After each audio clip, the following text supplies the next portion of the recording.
Welcome back to PF International here in Lincolnshire. Junior TKM for drivers 11 to 17 years of age is up next. The class raced by Jenson Button, and earlier I caught up with one of Alan's drivers to watch this season, Stephen Letts. Stephen, 7th in the championship last year. Alan's tipped you as the one to watch to win the title. Not always a good thing. Hopefully he's not giving you the commentator's curse. Who else is out there on the grid that you think might be a challenge for the title? Jack Partridge, number 4. Jordan Irvine, number 12. Matt Davies, number 8. Sam Randon, number 10. A lot of people out there to win it, really. And what would it mean to you to win the title? Quite a lot. You get a lot of people interested. My dad would be happy. My mum. And yeah, so obviously get a few sponsors to go further in career.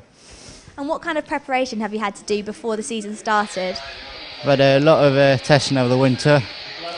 New kart, so we got getting used to that. And yeah, a lot of changed engine builders and just a lot more to get more out of the car and get quicker. Well, if Stephen Letts is going to win this one, he's going to have to do it from P9. Got it all to do because Jack Partridge, the top seed, is on pole. Cameron Clark alongside on the front row. It's a good result for Cameron Clark. His best performance in Super 1 to date. The 10-car of Sam Randon on P18.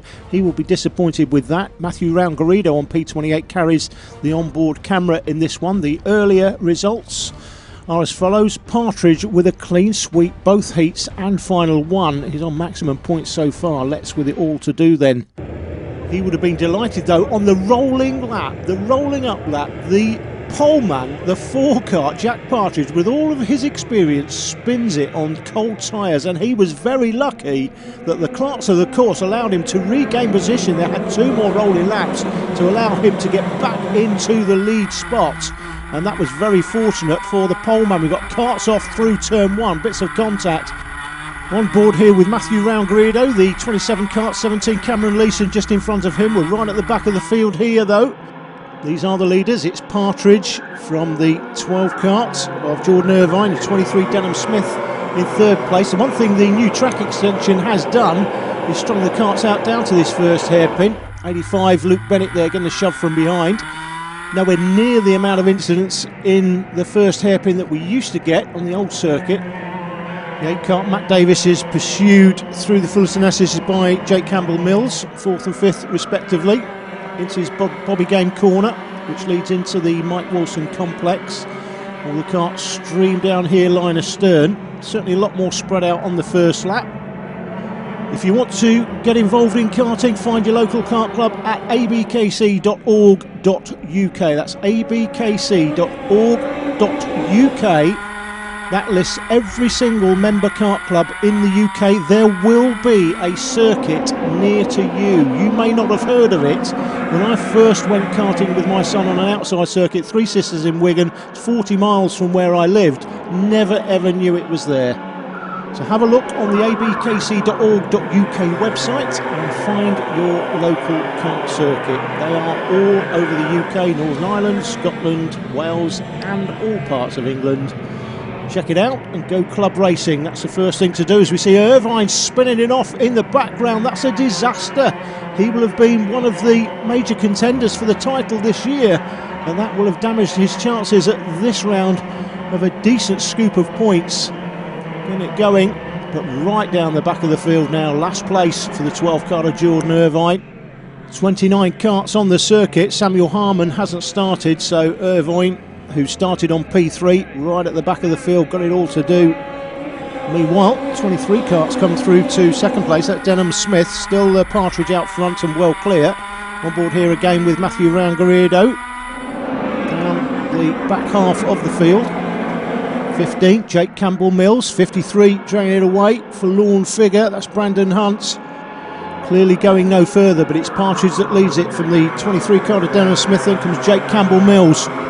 Stephen Letts on the 7 karts up to 4th place from 9th. Davies came next, and Aaron Mills and Sam Randon from 18th up to 7th, so he's made up 11. Great drive by Sam so far, and he could be looking at a podium here. And a quick look there, the 24 car of Cameron Clark. He started on the front row, but he's dropped down the field, obviously not having the best of televised finals today. Back on board with Raul Garrido, who is still behind the 17 car to Cameron Leeson. Cameron from Northampton.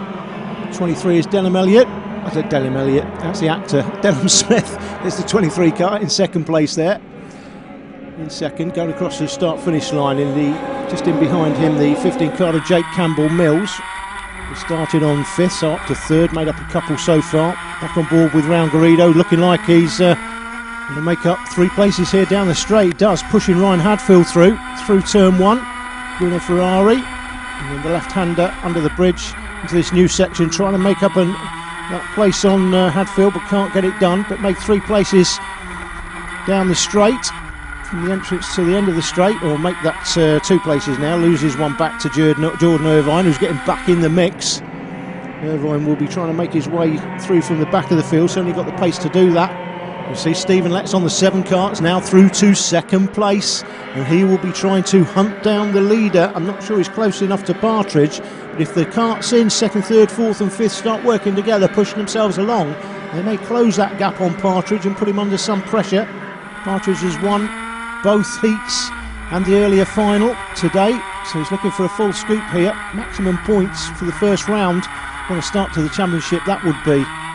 Stephen Letts is repairing some of the damage from the earlier final one, as we see the 41 kart making a nice move there. Ryan Hadfield on Esme Hawkey. Raul Garrido makes the same move, switch back outside inside through the final turn, drops Esme Hawkey down a couple of places. Kart stream up to Surtees hairpin. 14 kart in the picture, man from Birmingham, Aaron Mills. He's closely pursued by Daniel Babet there on the 86 kart from Southport.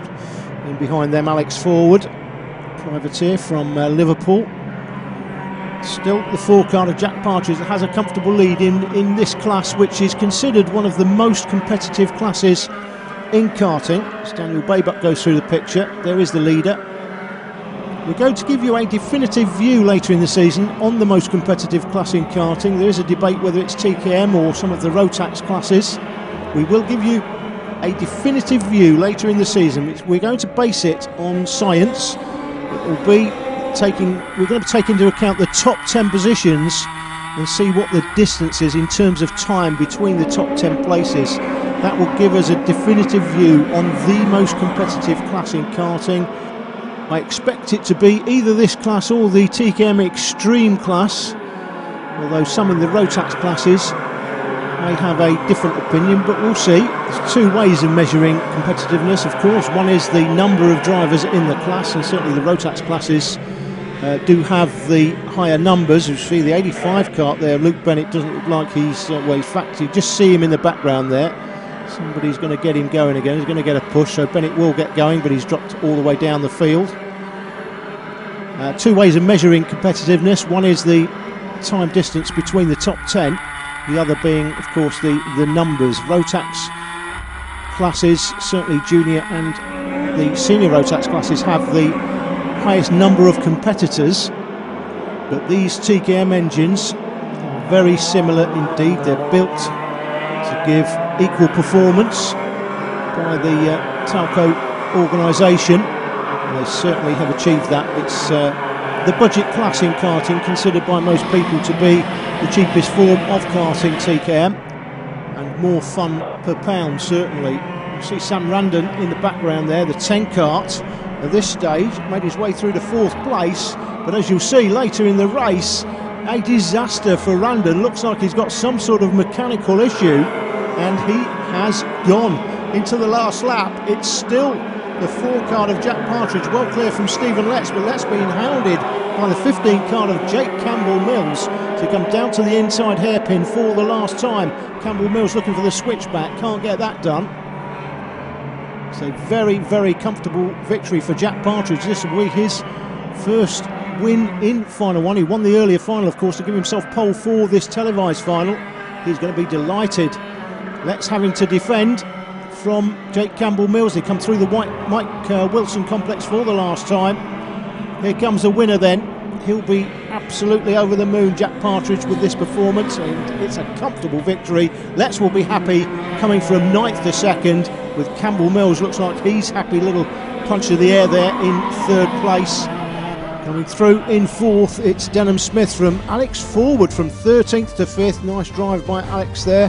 And Daniel Baber, who started on P7, finishing in 6th place, so made up a place. Aaron Mills, Cameron Clark, Dino Lee and Tom Owen round out the top 10. Good drive by Dino Lee. Dino came from 23rd on the grid. Jake, you nearly had 2nd place there, but had to settle for 3rd in the end. How are you feeling at the end of the first round? Disappointed, obviously. I took Stephen on midway through, and I just thought I'll carry on how I'm going. But he took me on the last 2 laps, I think. So I tried getting him back on the line, but it never worked. So good drive by him anyway.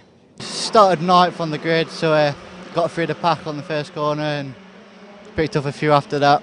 Then started catching Jack, tried to, and then people working with me behind. But I just couldn't quite get it. Oh, it feels amazing. It's my first Super 1 win, and I was changing conditions all weekend and just managed to keep it together and keep it on the circuit. So, yeah, it feels amazing. I'd just like to say a big thank you to J Karts, who had just given me a great kart all weekend and kept the setup going, and their engines as well are just really good. I'd like to thank iZone Driver Performance for their help in preparing me for this weekend, and Alex Hawkridge, who works with iZone and mentors me in my racing. Both heats and both finals for Jack Partridge. Doesn't get any better than that.